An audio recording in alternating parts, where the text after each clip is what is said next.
Hello there, how you doing today? Good morning, good afternoon, good evening, whatever time it is where you're watching me from. My name is Karo Owoyele. Welcome to the very first episode of Real Estate Talk with Karo 2024. I'm happy to be here again, 2024, continuing with what I love to do, discussing real estate with you and helping you, with the much information I know on investing in real estate in Nigeria, how to successfully invest in real estate in Nigeria, helping you with that information so that when next you're making your real estate investment, you're able to make an informed decision. This is what I hope to do for many years to come, and 2024 is just another morning for me. But as it is with every new calendar year, there's a lot of hopes in the air, there's a lot of goals, there's a lot of dreams, a lot of us want to achieve this year. So I'm starting with this topic of the show today so that as you're starting to invest in real estate this year, you know what you're doing. There are challenges in this industry, especially in Nigeria, the country we find ourselves. Whatever business it is, whatever investment you're trying to do in Nigeria comes with a whole lot of challenges, and real estate is not an exception. So as we are kicking off investment for the year, I thought that this was a perfect topic to start with. We realtors, we can't just sit here and continue to recommend products to you acting like we don't know of the challenges. I'm that one realtor that will always want to say the truth and discuss matters that are arising with you, even if it favors me or it doesn't favor me. My focus, my number one priority at the end of the day is always your best interest at heart. It will be unfair to you if we pretend as if we're not seeing these challenges and we're just saying, oh, come and invest in real estate, come and invest in real estate. So let's get started. 5 challenges I want to discuss with you that is currently affecting the Nigeria real estate investor. This is 2024, but it has always been there. Just one major one that is added this year, but the others are, they've always been there, and I'm going to also discuss how you can navigate them. So let's get right into it. But before that, I'll take a quick break and I'll be back.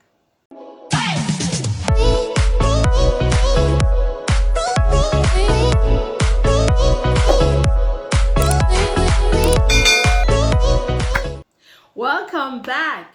So I'll go straight to it. The first challenge that is facing the real estate investor this year is the increased survey fee for lands.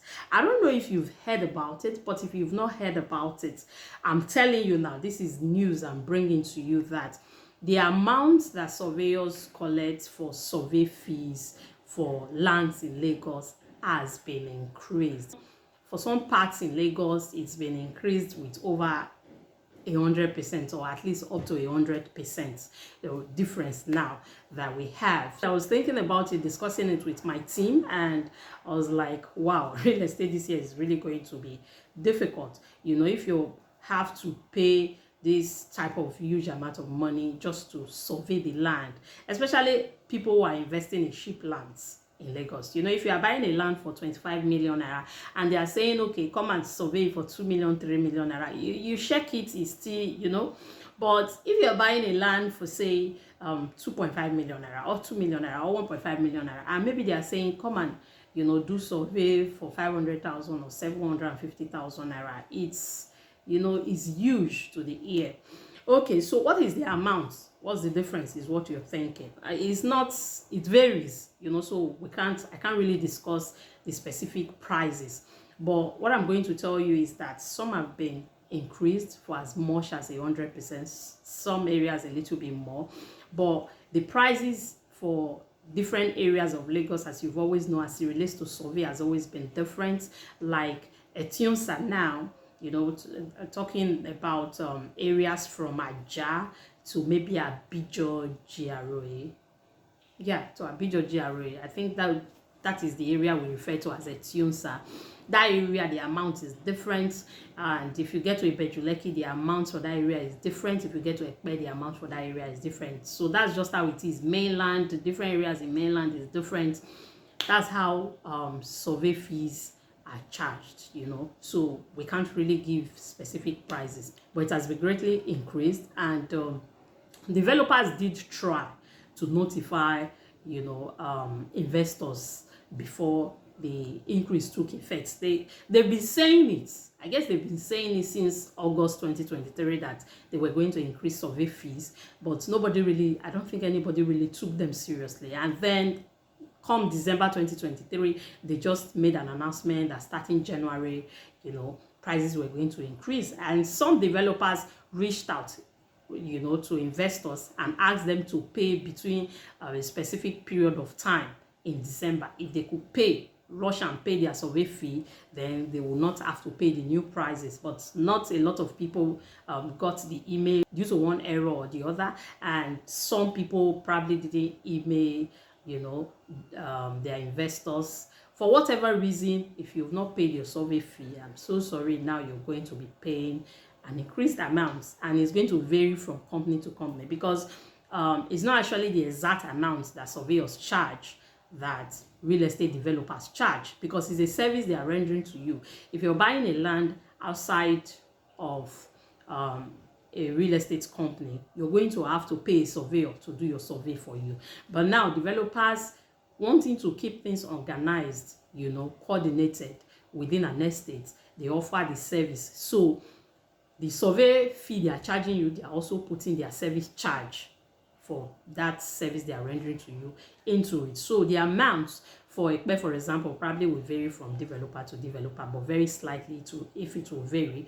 I don't know how much it will be. I don't know if this thing will stick, but for now, the prices are, the new prices are sticking. I don't know if developers over time will fight it and they will reduce the prices. I don't know. But yes, the part that is annoying about the increase, it's not just an increase. If it was just an increase, now we'll say, okay, fine, it's an increase.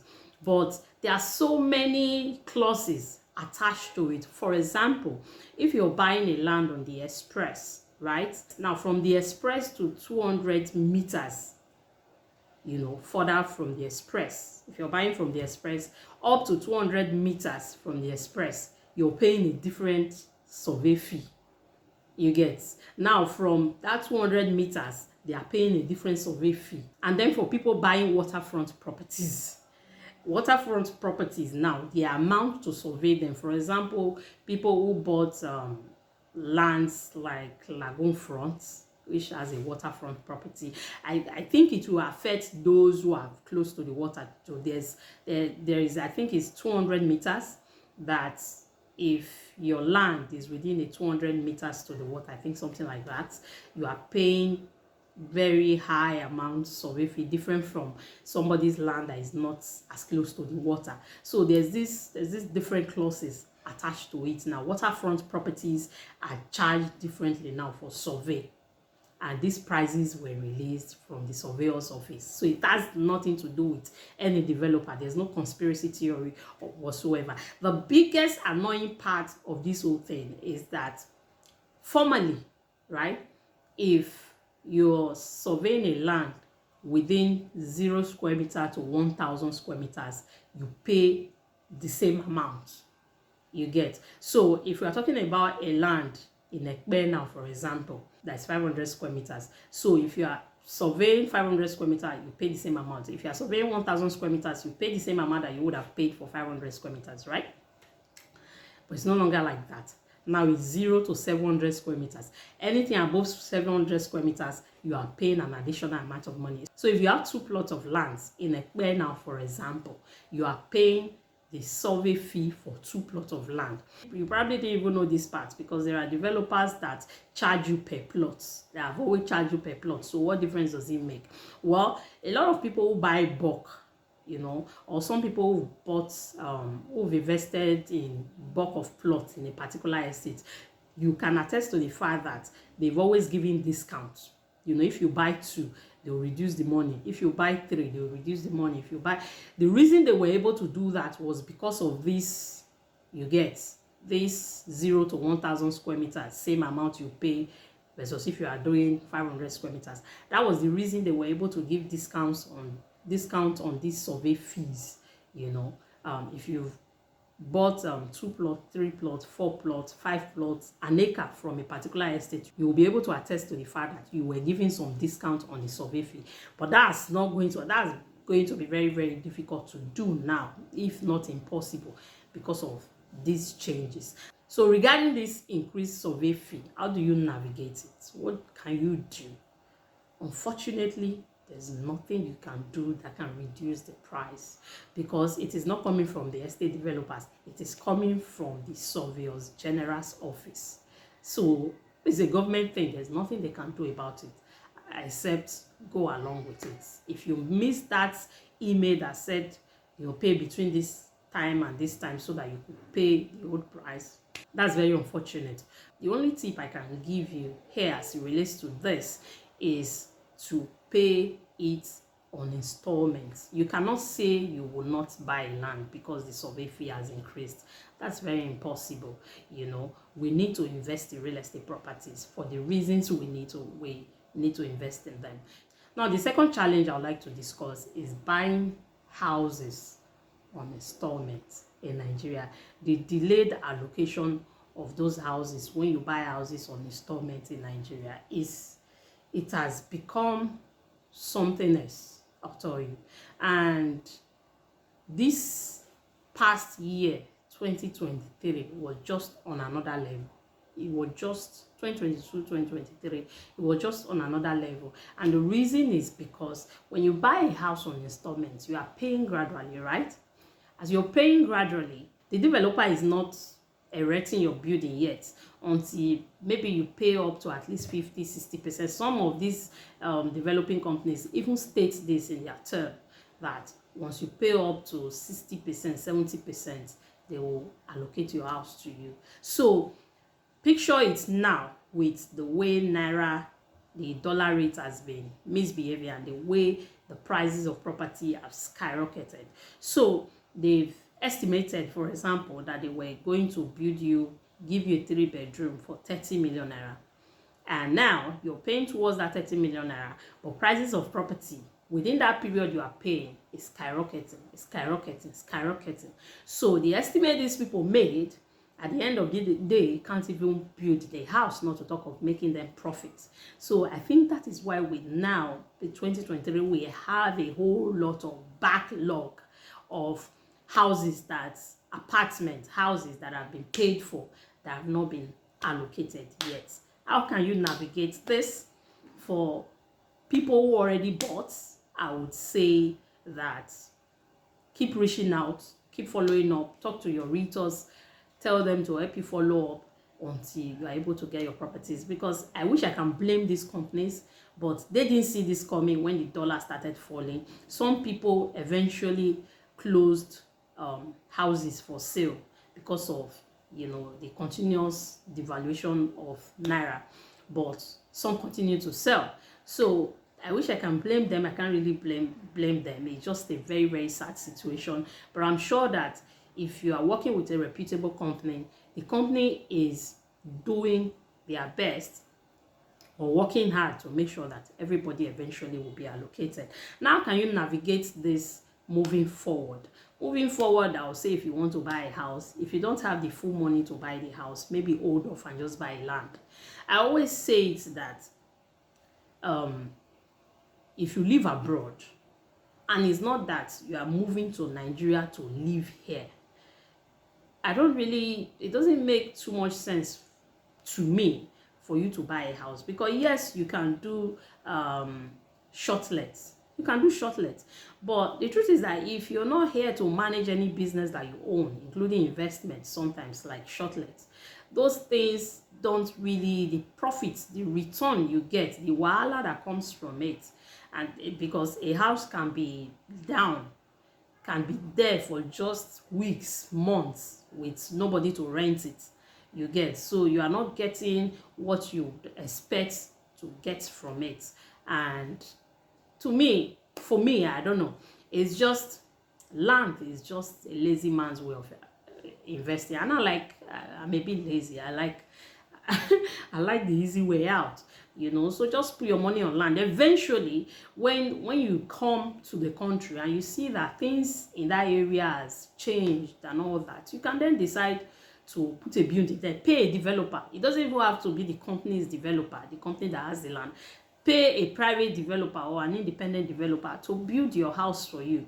You know, you have somebody you can hold accountable outside of the company to build your house for you, and that's it. Otherwise, if for people who need a place to stay, who want to stay in their own house when they come to Nigeria, and I understand that reason, so I'm going to also support it. You want to stay in your own building and have that peace of mind when you come to Nigeria, save up and just buy a house. And it is my pleasure to let you know that starting this year, I'm going to be bringing finished houses to you, so that for those of you who can afford to buy finished houses, you have options to choose from. Okay, now number 3 challenge that investors are facing investing, especially in Lagos, Nigeria, is the undetermined development levy. From my experience in the industry, we have a number of investors that wouldn't want to move forward with a transaction or wouldn't want to move forward with an investment opportunity until the development levy has been determined. Now, I can understand both sides, you know, as it relates to that. On the developer side of it, right, they don't want to put a price to something they don't know how much it will cost yet. People who invested in beachfronts, that's one of the problems that the developer is facing now. They just stated a development levy, I think, without thinking deep into what it will really cost to sandfill the access roads of that estate. And that's how we are finding ourselves in the problem we are in now, where it's taking so long for the access roads in the estate to be sandfilled so that everybody can access their plots. That's the problem. So from the problems that other developers are facing, some will try to do better by saying okay, or prevent the problem by saying no, we're not going to put a price to this yet until we are actually ready to start the construction of, you know, those things we want to charge for, because that's when we'll actually know the price that, you know, things will cost, and we'll be able to allocate that to the investors. But on the investor side of things is that no, I'm not going to that's like signing a blank check. You get, I'm not going to just put my signature to something I don't know and you say undetermined. What if you come tomorrow and you say the amount is 20 million? And that's a valid fear, I tell you, because some developers can be notorious, I tell you. And it's honestly, it's like, even though you know that they cannot be too, a lot of them cannot be too outrageous. I mean, we as real estate investors know that they can't be too outrageous with this fee, but you don't know, because you can't say for sure, because nobody is really, the industry, nobody is really vetting it. Nobody is really, you know, in charge, controlling and saying, okay, don't do this, be fair to investors and all that. They are not being watched. Nobody is doing that. So anybody can just come up with a fee for anything that they want. It's their business. You eat that, and especially if you've put, you know, your signature on the dotted lines, well, you either pay it or you don't get your land. So how do you navigate this? Well, it will be easy to say stick with lands that have their development levy determined. It will just be easy to say that. On the other hand, if you stick to such lands, you could actually miss out working with, you know, some really good brands. For example, when we're selling the MN estate we are selling and the likes, I don't think the development levy has been determined yet. It hasn't been determined, you know. But what they can simply promise you is that it's going to be within a certain range and it's not going to go beyond that. You know, that's what they can promise you. Some of you can discuss these things privately with the company, and I mean through your realtors, and have them maybe sign something and say we're not going to, go beyond a certain point. It's not, but they can't, the truth is they can't know the actual price. So it is actually playing safe to say we are not going to determine something yet that we don't know the amount of, and it is fair, I would say, to them, and I would say it is reasonable. The reasoning behind it is good, so I would say if it's a trusted brand, go with it and everything will be fine eventually. Then I would say if you can't trust the brand, just look for another estate and invest in. That's really all I can say about that. But usually, it's an industry, so there's usually an industry rate. If the amount doesn't go with what prices of things at that point in time, I don't think anybody will be saying come and pay a fee that is outrageous, because yes, you've signed that you would pay. It is undetermined, so whatever fee we put. So usually developers are reasonable, but if you are not comfortable with it, just simply ignore that property. Now that takes us to the fourth challenge that investors are facing in Nigeria, and the fourth one is land allocation. Land allocation. Now let me tell you the reason behind why a lot of land, at least some of the reasons why a lot of lands get very delayed when it comes to allocation. Now the main reason is because these lands, once they buy them, they just put them in the market to sell them. But usually when you buy a land, there are documentations you need to do. You need to register it with the government. You need to get your layout. You need to do all that before you can then say you want to allocate land to people that they can build on. You need to actually do all that. So when they buy, by the time they are selling, they've not done all that. They need to do all that. So that's why you see that even for very reputable companies, sometimes their allocations get delayed because they need to do, there are a lot of things that go on behind the scene that they need to take care of before they can confidently, legally allocate a plot to you. Now, what can you do to navigate this?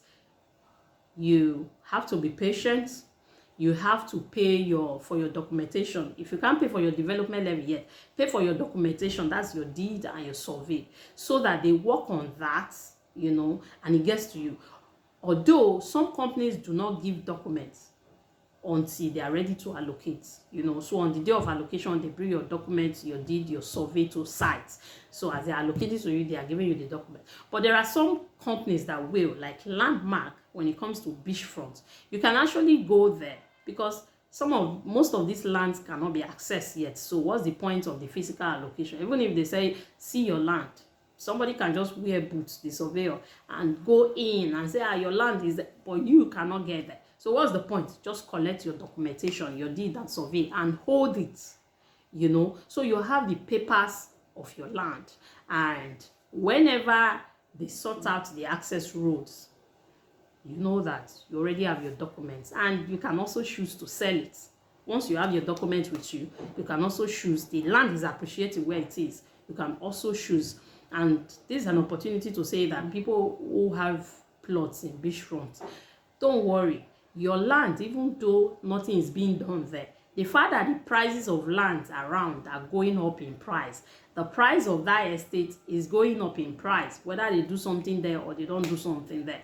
So your money is not wasted, or you are not just putting your money there and it's just there, it's not doing anything. No, it's working for you. If you want to sell a plot in beachfront phase 2 right now with the prices of lands in the surroundings there, you can sell for as much as 8 million, 8.5, even 9 million if you want to, push it further.